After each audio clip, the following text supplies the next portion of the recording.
the Desert Tiger Podcast. Hi. Hello, Dani. How's it going? Good. How are you?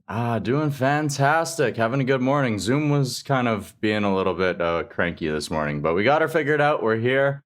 We're good to go. Perfect.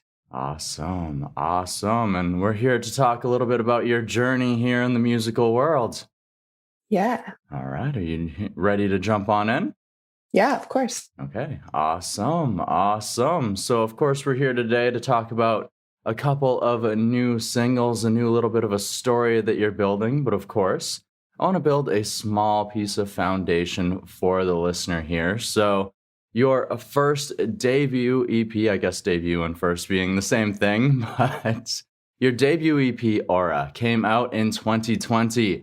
It garnered you a few awards and otherwise. So what was it sort of like to release that first piece of yourself and then coming out of that moment there? Yeah, that was definitely very stressful for me as a musician. Obviously, I had this one first EP. You don't get a first one again, right? So I really wanted to make sure that it kind of covered the broad scope of who I am as an artist, musician, just as a person in general.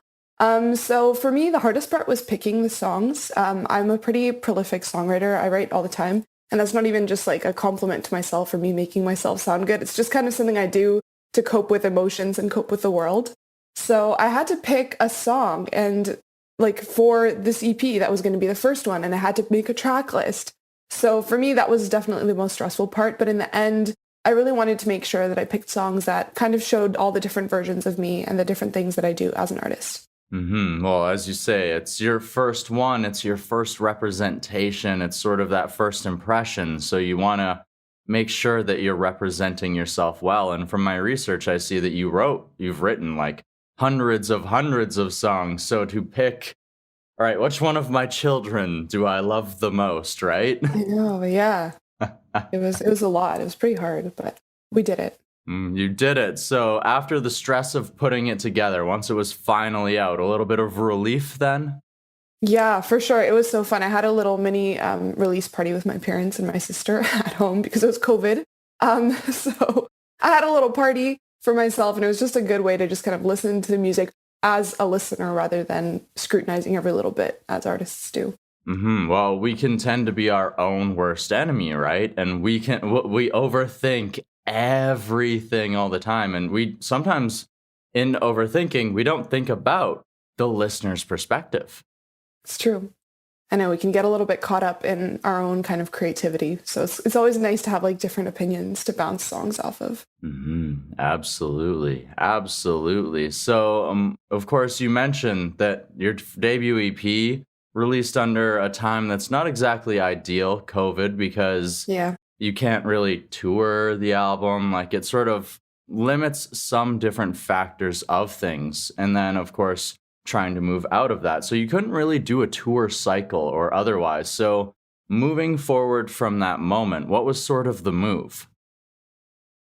Good question. I was kind of trying to gauge what would happen next in the world, which obviously no one knew what was going to happen. So I just kind of really wanted to take these songs and see how everyone was feeling about them and just kind of create a music video for another one of them because I'm really big on videos. So I ended up releasing one for Drift Away that I recorded during COVID. Things were a little bit, better back then, but it was still kind of a scary thing. And then I decided that I wanted to kind of continue creating music because I got such a thrill from being in the studio and just kind of bringing these songs to life off of my piano demos that I recorded at home.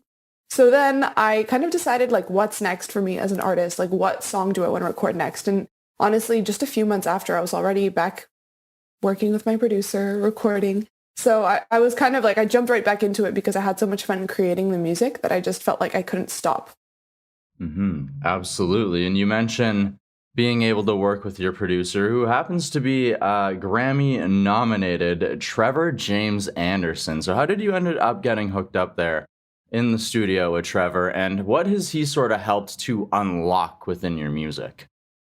Yeah, so actually me and Trevor met very I always think it's kind of funny and by chance, kind of almost like fate how we met. I was looking where to record my first song and I fell in love with Noble Street Studios in Toronto. And so they paired me up with a mix engineer when I was there because I had helped produce my first song with my sister. And so we got in the studio and there was Trevor sitting being my mix engineer.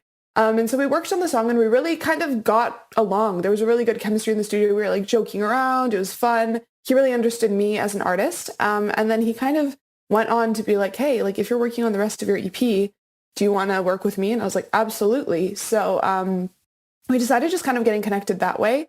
But even moving forward, he's become really key in understanding my music. Like he really understands what I'm trying to achieve with every song. He gets the overall vision. And I think that's very useful for a producer. He understands the message and he understands my influences. And so the final product can become more of an authentic representation of who I am as an artist. And I just think he really gets me.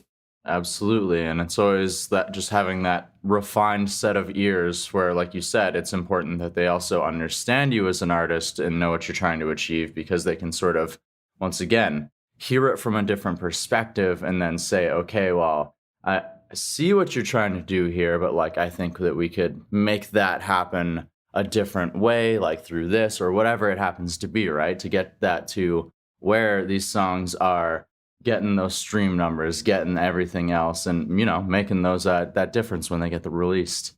Yeah, exactly. He has so much experience, so that's definitely helpful. And just like throwing ideas that I wouldn't have thought of before. Like I said, the different opinions really, really make the final product. Awesome. So let's dive into some of the more recent content here because you've released 2 singles so far in 2021. I'd like to dive into the first one to get started here with Gambler. So take us a little bit behind this energy, the vibe you were trying to capture with it. Yeah, so the vibe, actually, it's funny. The first time I wrote Gambler, it was this like very slow piano ballad. So hearing the final product is super upbeat, hype, but I think that captures the energy and the emotion of the song way better, which again, thank you to Trevor, he did that. So it's a song obviously about like taking a relationship and imagining it as a casino. But what kind of helped shape the song for me is I even told Trevor this when I first showed him the song was I imagined this one scene of just like money falling on me. And that's what inspired like everything from there on. I was like, I just feel like money falling in slow motion would be the coolest thing. So so this piano ballad that I was inspired by, you know, the casino, which I hadn't been to a casino until like literally last weekend. So I was like making it up in my head. That was all brought apart by this imagery. So I really wanted to play on this imagery. And then eventually that translated sonically through Trevor's production. And then it became this kind of breakup song, but also kind of like an upbeat breakup song, which I think is pretty cool. Yes, definitely, because it's a breakup itself. Doesn't always have to be down. I mean, both people can come out. Sometimes it doesn't have to be forever. Sometimes we help each other grow and then we grow apart, which is perfectly acceptable, right? Yeah. Awesome. And you mentioned earlier here your love of the visual world, and you actually happen to be the director, the creative eye here behind the music video for this track as well. So what was it like to sort of take this track and, like you said, you had the vision of money following on you. So what was it like to build the actual visual world?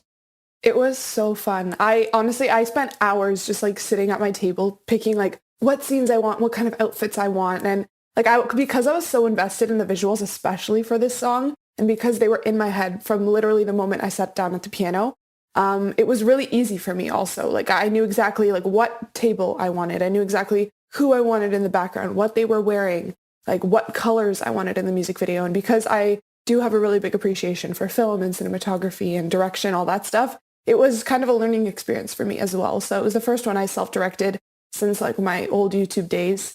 But it was fun. I had so much fun. And I thought that, you know, looking at all those vision boards and those Pinterest boards was like something that really helped me kind of get a better understanding of how the song should feel sonically as well, which I was doing at the same time as I was planning the music video.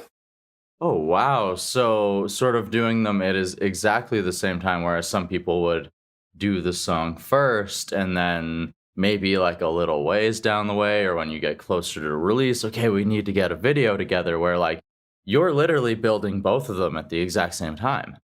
Yeah, and that's what I think helped a lot, just to make them cohesive. So I really wanted the video to look like the song sounded.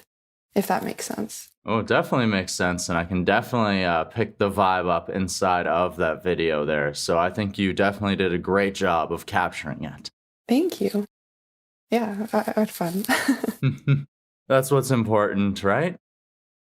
All right. So, and then that brings us to the more recent song, also a little bit more of a relationship, a love vibe, but in a different way with One Night Stand. Of course, most of us know what the concept or the idea of a one night stand is, but the song itself sort of captures it from a little bit of a different perspective from the normal way that most people would think about it. So take us behind this. Yeah, so One Night Stand actually is the only song out of these that I wrote during COVID. So all of these I wrote like that I've ever written that have been released have all been obviously pre-COVID. So One Night Stand I wrote during COVID about potentially, you know, like the feeling of having a relationship or something happen to you and then it being cut short because, you know, borders are closing, you can't go anywhere, you're at home. How does that feel like? You're kind of stuck with this what if feeling. So let's say you had this one night stand and then what next, right? You can't see anyone. You're at home. Potentially, maybe this relationship would have blossomed into something else. But when you're sitting at home and just kind of going over everything, you're thinking like, oh, remember when this happened? What if this had happened after that? So there's a lot of questioning and a lot of kind of nostalgia that I also touch upon in Gambler that I wanted to bring into this song and just kind of tell the story of Gambler and move it into what could be, you know, something different, a different perspective on the same relationship. Interesting. And I like that part like inside the song where like you even touch on where it's like I'm sitting here alone, but like we could be sitting here alone together, but for some reason we can't, and it's like it's frustrating. And like you even reference Netflix in there, where it's like we should just like be falling asleep watching Friends, like why is it so difficult?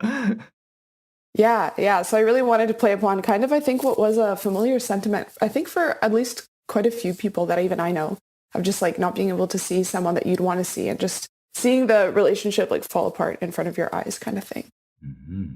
For sure. You also had a little bit of a hand, well, not just a little bit. Once again, the director behind the visual piece of this world. So how did you go about building the visual piece? Did you once again build them at the exact same time, or how did this one come together? This one was a little bit kind of more self-explanatory when it comes to the visuals. I really wanted to take on the visuals after doing Gambler because I had so much fun and I really wanted to do it. So I just kind of threw myself into it. But because it's called One Night Stand, I mean, we all kind of imagine what would be in the video for that. So that kind of came about a little bit more easier than Gambler did.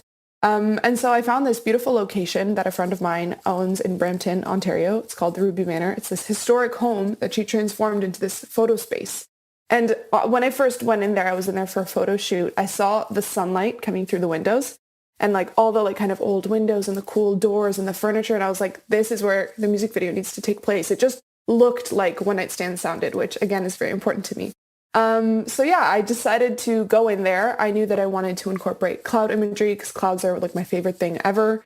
But also I wanted to use clouds to show this kind of like cloud nine idea. So there's light up clouds. I'm laying on clouds, and that's supposed to be like, you know, the positive, like the experience of the one night stand, the experience of what could have been. And then there's obviously like the shots in like a dress shirt and the, like just like wine glasses on the floor. And that's kind of showing like, oh, actually, this is reality. You can't always live in the clouds. This is real life. And it's obviously everything's empty. No one's there. So it really kind of emphasizes that loneliness as well.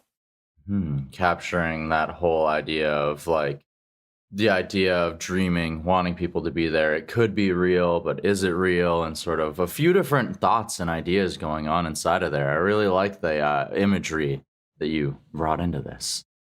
Yeah, it was fun. I love visuals. Visuals are like very important to me as an artist.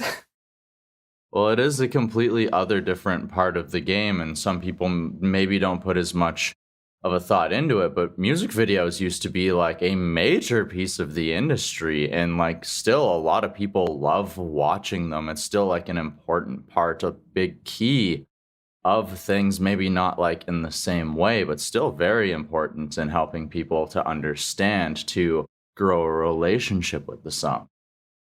Exactly. Yeah, I think it helps definitely for people who have listened to the song to see themselves in the song at the same time. Like you're seeing it all unfold before your eyes. So you're taking your preconceptions of listening to this song paired with what the artist is presenting you in a music video, and then you kind of draw your own conclusions, and I kind of like that. Same here. Same here. All right. So you mentioned that there's sort of a little bit of connection trying to carry like themes and energy between at least these two songs. So Yeah. is there a little bit of a larger arcing story? Is there a sophomore album coming our way? What does the future hold here for Dani Kristina? Well, I definitely have a lot of new music coming out, but in terms of this story, it's actually gonna close up on us, this trilogy of songs, on August 20th. I'm kind of keeping it under wraps because for me, this last song was done first, if that makes sense. So I'm telling the story in a way that I think is most effective. And I had the album art and everything done for the song way in advance, but I've been holding on to it for a time that I think would tell it the best. So the last song is called Habit. It's coming out on August 20th. And it's kind of this song about forgetting that you were even that into someone. It's about waking up and finally having that closure that you were like crying about for like months. You know what I mean? You suddenly like wake up and you're like, hey, I haven't thought about this person in forever. And it's just this idea of like, are my feelings real? Were they ever real? Like everything is kind of jumbled in my head, but you're no longer hurting. And that's kind of how the story ends. Ooh, okay, so some healing energy coming our way. Yeah. Ooh, all right. And you mentioned that this one was wrote first, and sometimes great storytellers say that that's the way to do it. You build the end, and then how do we get there, right? Yeah. So I really like this song.